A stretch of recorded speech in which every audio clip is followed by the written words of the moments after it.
आप लोगों ने बहुत बार ये बातें सुनी होगी कि बहुत से लोग कहते हैं कि तुम्हारा यीशु मसीह अपने आप को नहीं बचा पाया, वो हमें क्या जीवन देगा। वो तो 3 किलो से मर गया, वो क्या खुदा था, अगर खुदा होता तो अपने आप को बचा लेता। लेकिन दोस्तों, आज की ये वीडियो मैं आप लोगों के साथ शेयर करना चाहता हूँ और आप लोग जानेंगे इस वीडियो के अंदर किस प्रकार से परमेश्वर के दास नित्यानंद जी ने किस प्रकार से नारियल के जीवन के द्वारा, नारियल के द्वारा प्रभु यीशु मसीह के उस क्रूस के बलिदान को बताया है कि किस प्रकार से नारियल उनके बलिदान को दर्शाता है। क्योंकि यीशु मसीह का जो क्रूस के ऊपर बलिदान हुआ है वो किसी मनुष्य की इच्छा से नहीं है, वो परमेश्वर की इच्छा से हुआ है। क्योंकि बाइबल हमें कहती है, यूहन्ना 3:16 में लिखा है कि परमेश्वर ने जगत से ऐसा प्रेम रखा, उसने अपना इकलौता पुत्र दे दिया ताकि जो कोई इस पर विश्वास करे वो नाश ना हो परंतु अनंत जीवन पाए। और वही अनंत जीवन का बलिदान किस प्रकार से नारियल के द्वारा प्रेजेंट होता है, आप लोग इस वीडियो में जरूर देखेंगे। चलिए दोस्तों, आप लोगों को कहना चाहूँगा आप लोग इस वीडियो को पूरा जरूर देखकर जाइएगा और इस वीडियो को किसी एक व्यक्ति के साथ जरूर शेयर करिए। क्योंकि आज बहुत से लोग हैं जो यीशु मसीह के नाम को किस प्रकार से जज करते हैं, धर्म की बातें, लोभ प्रलोभन की बातें ऐसी हमें देखने और सुनने को मिलती है। तो ये वीडियो उन लोगों को जरूर शेयर करिएगा ताकि वे लोग जान लें कि उनका नारियल भी प्रभु यीशु मसीह के जीवन को दर्शाता है। आइए हम इस वीडियो को देखते हैं, अभी से लाइक कर दीजिए। मेरे आश्रम में जब पहली बार चालू किया आश्रम सन 2010 में, जंगल में मैंने बनाया आश्रम, जंगल, घनघोर जंगल में। मेरा चेला हमने आश्रम चालू किया कि यहाँ गांव में गुरुजी की वाणी सुनाएंगे। अननोन गांव जहाँ के लोग यीशु को नहीं जानते, तो उस गांव में चालू किया और लोगों को पता चल गया एक बाबा आया। रात के मेरे पास लोग पहुंच रहे मुर्गा और दारू लेके। रात के 2 बजे मेरा चेला बोलता है, बोले गुरुजी, मैंने कहा ये मुर्गा की आवाज क्यों है? मुर्गा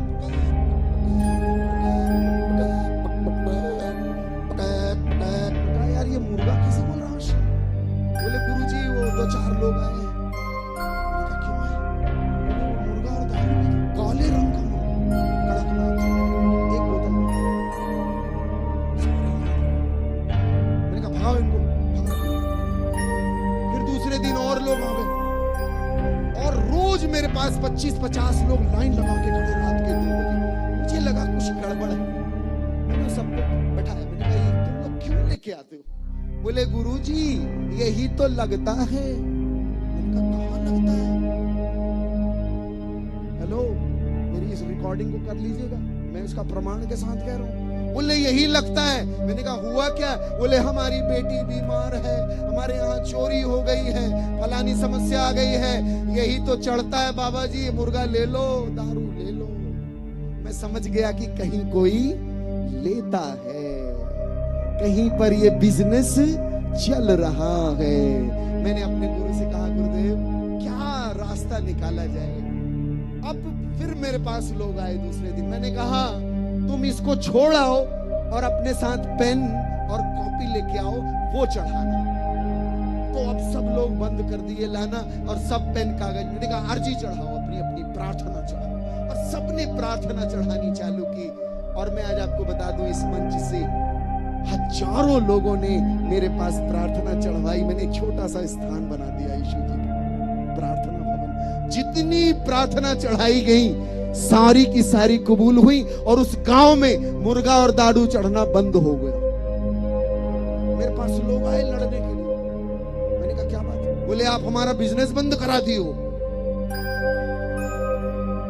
कुछ लोगों का बिजनेस बंद हो गया, लेकिन एक बात याद रख लीजिए, इस बात को सूत्र बना लीजिए। प्रभु यीशु कहते हैं, यूहन्ना अध्याय 8 उसका 12वां श्लोक क्या कहता है? क्या कहता है? अहम जगतो ज्योति यमामानुगच्छति सा नैवान्धकारे वृचिष्यत्यपि तु जीवन रूपमा लोक्यम प्राप्स्यसि। I am the light of the world. मैं संसार की ज्योति हूं। मेरे पीछे चलने वाला अंधेरे में नहीं भटकेगा परंतु जीवन की ज्योति प्राप्त करेगा। Hallelujah, hallelujah. बोले प्रभु यीशु महाराज की, परम पिता की, पावन आत्मा की। पता है प्रियो, एक बार क्या हुआ, एक बनिए की 10 मिनट और है मेरे पास, हम समाप्त करेंगे। सोचा कि मैं इसको फंसा रहा हूं, लेकिन ईश्वर फंसने वाली चीज नहीं है। ईश्वर की सारी योजनाएं हैं, अद्भुत योजना। एक बात याद रखना, 3 सूत्र बना लिए जिंदगी के, बड़े इंपॉर्टेंट है। ईश्वर ने हमें शक्ति दी है, हमें जानने का वरदान दिया है। हर एक व्यक्ति को जानने का वरदान है, और इसी जानने के वरदान के कारण हमने इतना सब कुछ बना लिया है। ये लाइटें बनाई है, फोन बनाया है, मोबाइल बनाया है, हवाई जहाज बनाई है, सैटेलाइट्स बनाए हैं। मैंने आपसे एक प्रश्न पूछूं कि आप कितनी दूर तक देख सकते हैं? कितनी दूर तक? मैं आपको बताऊं, इंसान की दृष्टि असीमित है। आप तारे देख सकते हो, कोई भी जीव इस संसार में तारा नहीं देख सकता। आप तारे देख सकते हो, और तारे असंख्य असंख्य किलोमीटर दूर है, लाखों करोड़ों अरबों किलोमीटर दूर है। आप उन तारों को देख लेते, आप असीम हो, अनंत हो। और मैं आपसे एक बात पूछूं कि कौन कौन मरना चाहता है?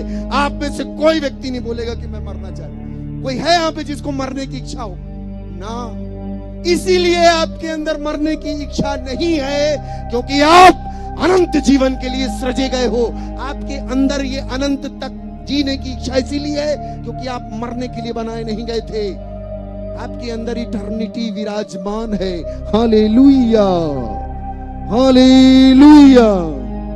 बोले प्रभु यीशु महाराज की, परम पिता की, पावन आत्मा की, हालेलुया। यीशु जी के सिर पर उड़ेल दिया, सिर पर उड़ेल दिया। जानने की शक्ति है ईश्वर के पास है, और उसको मिलती है जो उसकी सन्निकटता में आता है। जैसे उड़ेला सिर में भर गया, वो परफ्यूम भर, उसके तत्क्षण आप देखिएगा, उसके तुरंत बाद यीशु जी को पकड़ लिया गया। और जो लोग पकड़ने आए, जिन्होंने उनको पकड़ा, उनको वो परफ्यूम की खुशबू आई होगी। एक पल के लिए इमेजिन करिए, जो पकड़ने आए थे गतसमनी की बगिया में, उनको खुशबू आई होगी। ये कहां से आ रही खुशबू? और जो लोग रात में पकड़ के ले गए और पूरी रात आंगन में बैठाए रखा, उनको वो खुशबू आई होगी। और जब सुबह हेरोदेस के सामने लाए गए, पिलातुस के सामने रखे गए, इन बड़े बड़े धनाढ्य लोगों को भी वो खुशबू आई होगी। वो बड़े हैरान होंगे कि खुशबू कहां से आ रही है। और उसके तुरंत बाद यीशु जी को जिन लोगों ने कोड़े लगाए, मारते हुए पूरे क्रूस की यात्रा में ले गए, उन सबको वो खुशबू आई होगी। आपको बता दें प्रियो, जिन्होंने यीशु मसीह को क्रूस पर चढ़ाया, कीलें लगा रहे थे, उनको वो खुशबू आ रही थी। जब वो क्रूस पर टांग दिए गए, वो खुशबू थी। उतारे गए, खुशबू थी। और जब कब्र में रखे गए, वो खुशबू थी। और जब वो जी उठे, तब भी वो खुशबू थी। आज वो खुशबू विराजमान है। और वो खुशबू है त्याग की, समर्पण की, प्रेम की, भक्ति की, श्रद्धा की। और उस महिला की खुशबू, जो कहते हैं गुरुजी, जिसके लिए जहां जहां मेरा प्रवचन होगा, वहां वहां मेरे साथ इस स्त्री को भी याद किया जाएगा।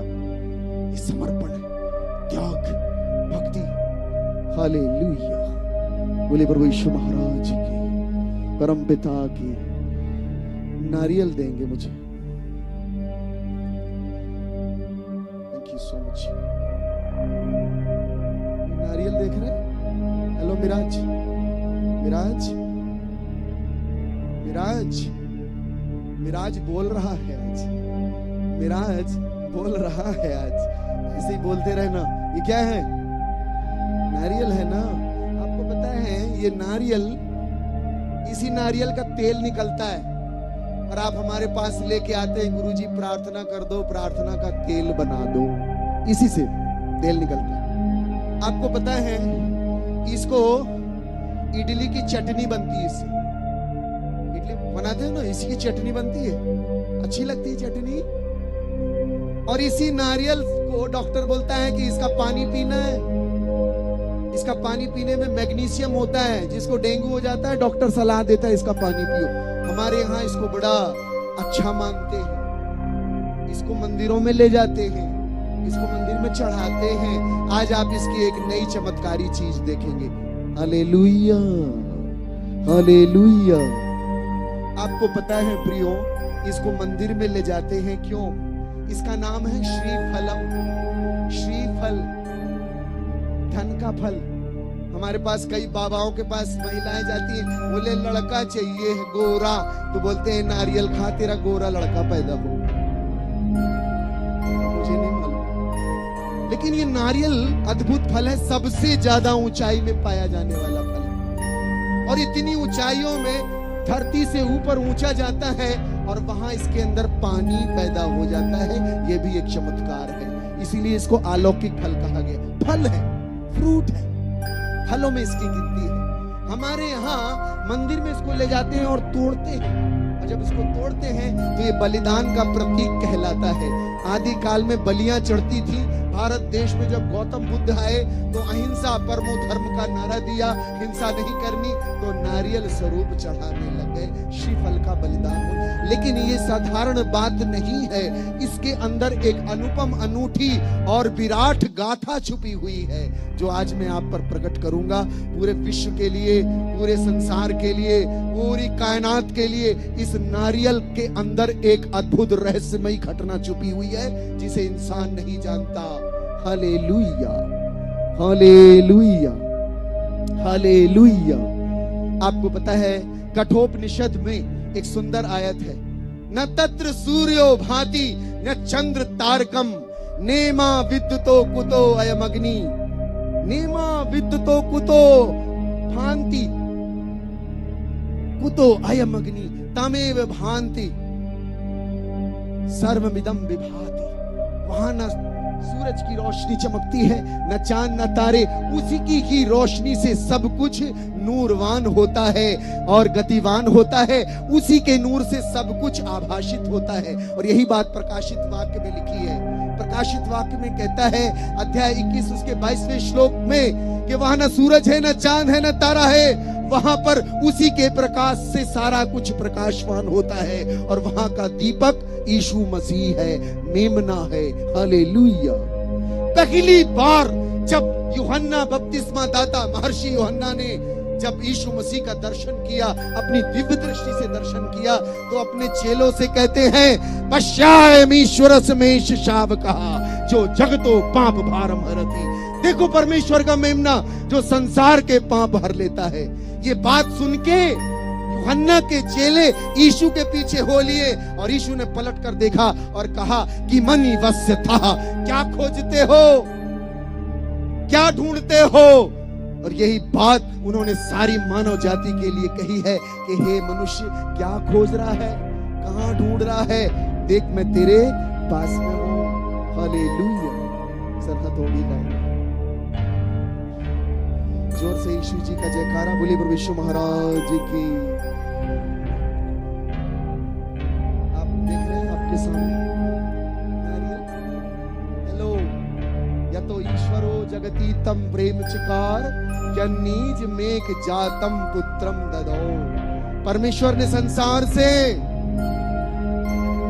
एक साथ बोलिए, परमेश्वर ने संसार से ऐसा प्रेम किया कि उसने अपना इकलौता पुत्र दे दिया, ताकि जो कोई भी उस पर विश्वास करे वह नाश न हो, परंतु अनंत जीवन पाए।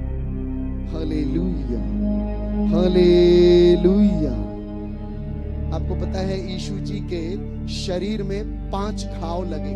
हमारे यहाँ जब हम लोग हवन करते हैं तो हवन के समय 5 श्लोक बोलते हैं। पहला श्लोक बोलते हैं, ओम ब्रह्मपुत्राय नमः स्वाहा, जो बाइबल में लिखा है ईश्वर के पुत्र के नाम का स्वाहा। दूसरा श्लोक कहते हैं, ओम कन्यासुताय नमः स्वाहा, जो कुंवारी के गर्भ से पैदा हुआ उसके नाम का स्वाहा।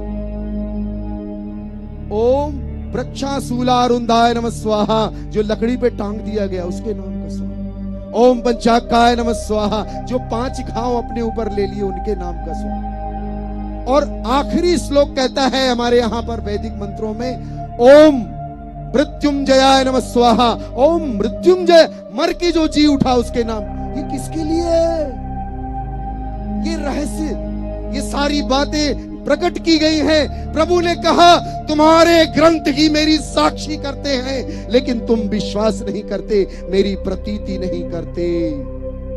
आज से 2000 साल पहले उसका शरीर टूटा। और जब जब ये नारियल टूटता है, जाने अनजाने में ये वही गाथा मंदिर में प्रकट की जाती है, बताई जाती है कि बलिदान हो चुका है तुम्हारे लिए। इसलिए हम आज इस बात की घोषणा करते हैं कि जैसे ये नारियल टूटता है, नारियल ऊपर से कठोर है, अंदर से मुलायम है। ईश्वर का प्यार ऐसे प्रकट हुआ, उस तक कोई नहीं पहुंच सकता, बड़ा कठोर है, लेकिन उसने अपनी कठोरता तोड़ दी। और यीशु मसीह का जब शरीर टूटा तो मंदिर का पर्दा फट गया बीच से और दरवाजा खुल गया हम सबके लिए। आज से 2000 साल पहले उनके शरीर में कीले लगे, और जैसे ये जल ऐसे रक्त बह निकला और हमारे पाप क्यों ना हो, इनके नाई श्वेत हो जाएंगे। नारियल जैसा श्वेत ऐसा, और ये खाली है, वो जी उठा, उसकी कब्र आज भी खाली है। और ये नारियल का टूटना जिसको मंदिर में आप देखते हैं, ये कुछ और नहीं, ये हमारे गुरु के क्रूस के बलिदान, उसके गाड़े जाने और पुनरुत्थान की महान गाथा है, जो सारी मानव जाति के लिए प्रकट हुई। इसीलिए प्रभु यीशु ने कहा, वो परिश्रांता भाराक्रांतस्य सर्वे मम समीप मायात तेना हम युष्मान विश्रामिष्यामि। हे सब थके बोझ से दबे पापी, मेरे पास आओ, मैं तुम्हारी आत्मा को विश्राम दूंगा, मुक्ति का। हालेलुया। इसलिए यीशु ने कहा, पूर्ण हुआ, तेतेलेस्ताई, इट इज एक्म्प्लिश। मुक्ति और उद्धार का कार्य सिंबॉलिकली नारियल प्रकट करता है, लेकिन आज से 2000 साल पहले यरूशलेम में पूर्ण हुआ है। बोले प्रभु यीशु महाराज की। ये नारियल सत्य घटना है, जाने अनजाने उसको तोड़ रहे हैं, लेकिन सत्य को नहीं जानते। मैंने ये तोड़ के बताना चाहा कि पूर्णता यीशु मसीह में विराजती है। जोर से जयकारा बोले प्रभु यीशु महाराज की, परम पिता की।